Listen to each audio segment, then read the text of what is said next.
Chapter 35. Hello, Spain? By Justin Rosales. August 2nd, 2010. The day of my departure, I received this email from Wim. Hi, Justin. I know that you're on your way to Amsterdam now. Great adventures are awaiting us. There is no doubt. I'm excited. However, the weather is dangerously bad on Mount Blanc. I might reconsider the location. Whatever happens, we will go deep and straight like an arrow. Live life, Wim. What? What was he talking about? Even though I hadn't trained for the past couple of months because I'd been so busy, I was still expecting to climb Mount Blanc when we got there. I was suddenly glad that I purchased a plane ticket that took me there a day early and was flying me back 2 days after we were supposed to return from Mount Blanc. At least I'd have some flexibility. That's when I realized that there was absolutely nothing I could do, and I certainly wasn't going to tell my parents about Wim's surprise email.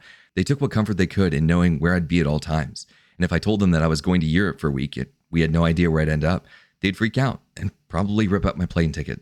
So I kept up the facade and pretended like I had never received that email. Around 11 a.m., my mother and Brooke drove me to the airport. They both shed tears during the car ride. When we arrived at the airport, we unpacked my luggage from the car and walked in. And while I checked in my bags, Brooke and my mother disappeared.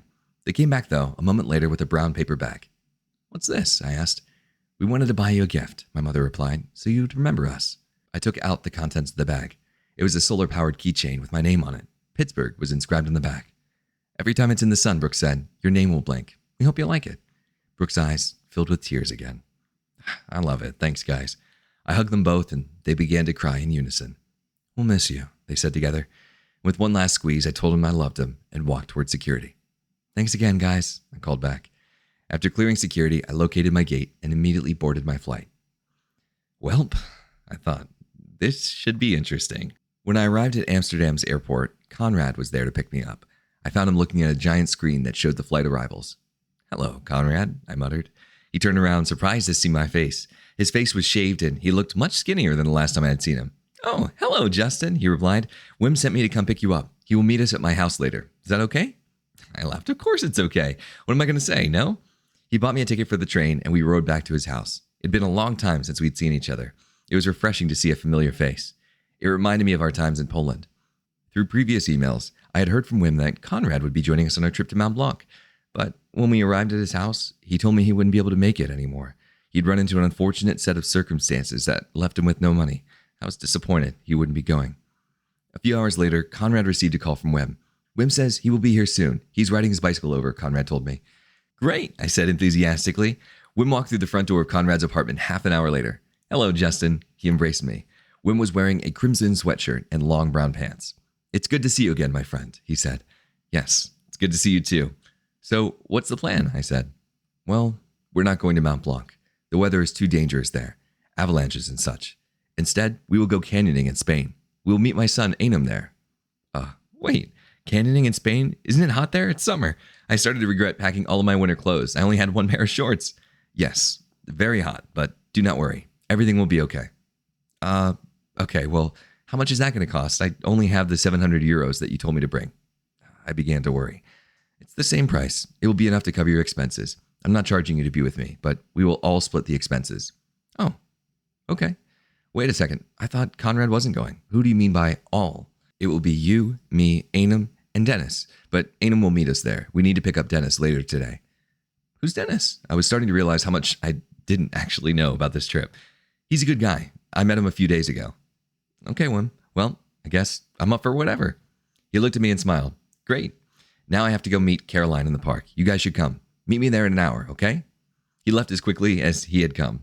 "I guess we're going to the park," I said while smiling. About an hour later, Conrad and I had found Wim in the park. He was talking to a blonde-haired woman and a little blonde-haired boy. We approached them. "Hello," Conrad and I said in unison. "Hey guys," Wim said.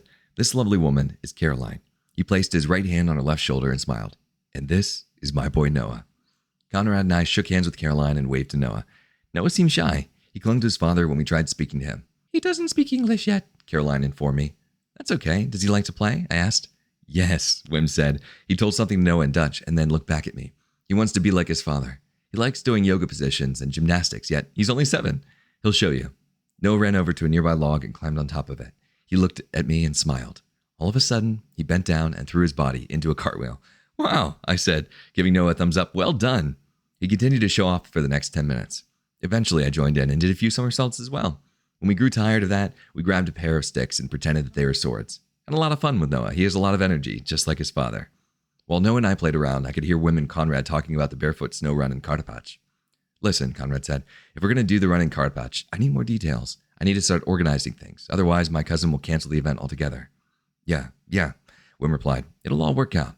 These things always work out. Just give it time. We'll figure it out later. But Wim, Conrad insisted, we can't wait anymore. I think it would be best to try to organize the run somewhere else. Maybe we can hold the run in Kartapach after it's held somewhere else first. Okay, Wim said.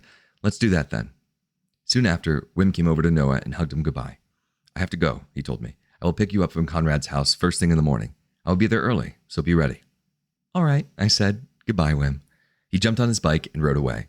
Conrad and I stayed for another 10 minutes talking to Caroline. And when Conrad remembered that he was running out of time on the parking meter, we ran back to the car and returned to his house. Conrad retold me what him and Wim were discussing in the park, not realizing that I'd already heard him talking.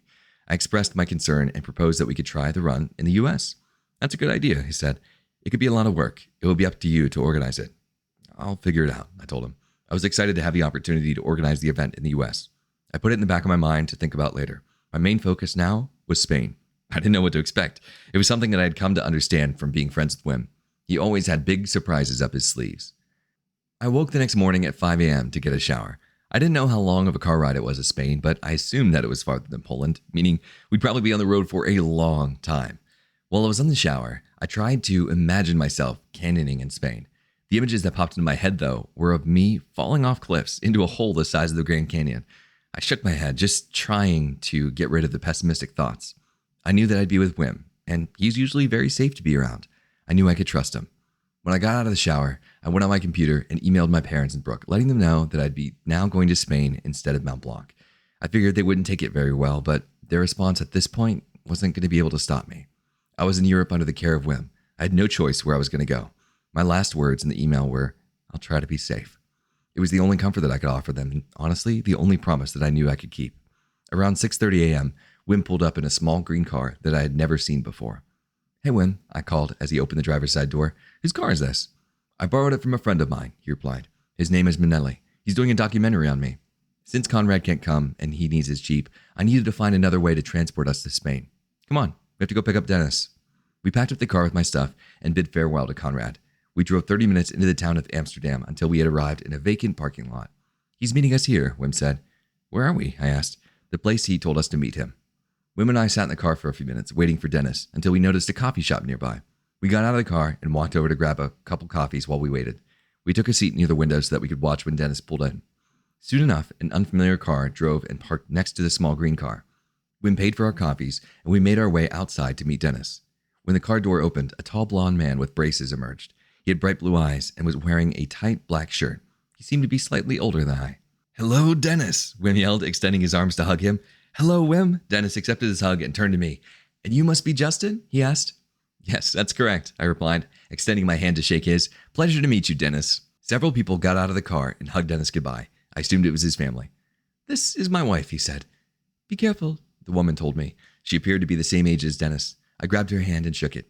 All right, Wim announced. Time to go. We have a lot of driving to do. We said goodbye to Dennis's family, jumped in the car, and began our journey to Spain.